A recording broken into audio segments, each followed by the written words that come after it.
Good morning, Twin Lakes. My name is Gracie, and I actually just got back from camp on Friday night with our students.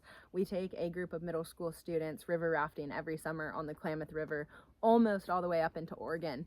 But it is an awesome week where not only they get to grow in their faith, but they also get to grow as a leadership team. And so thank you for those of you who knew we were gone and were praying for us. I'm happy to report we not only came back all in one piece, but we came back with the same number of students we left with. So that's great.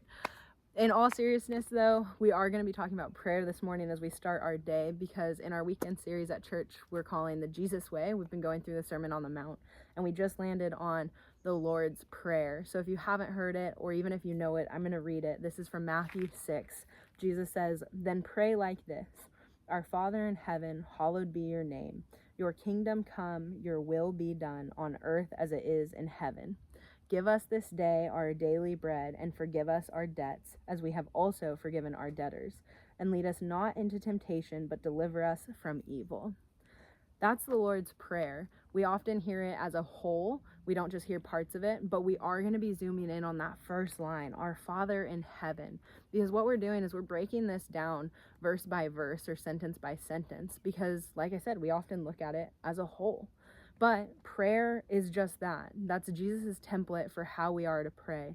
And I think sometimes we tend to overcomplicate it. At least I know I do, especially when it's the end of small group or community group, or even ready to pray with a friend.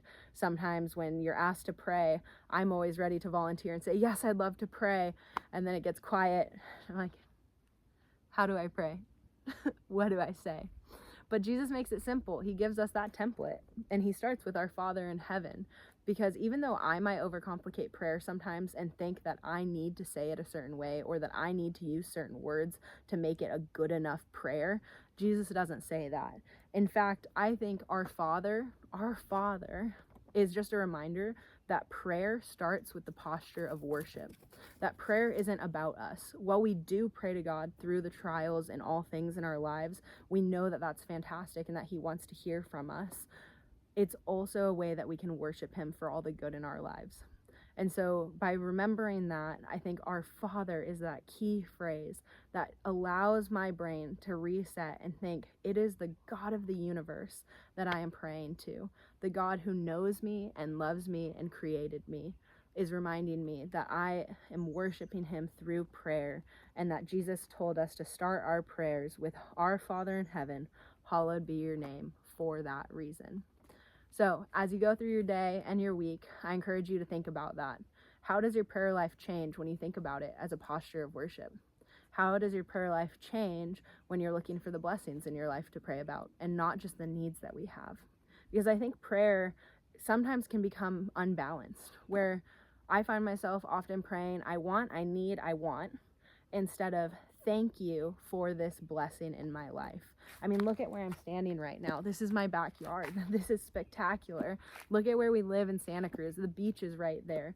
Look at my group of friends, my family, my health, my job. We have so many things in life to be thankful for. And I need the constant reminder that we can praise God through prayer for all those blessings. I hope this was an encouragement to you, and I hope that you find some wisdom in there to pray through the blessings in your life. Have a great day.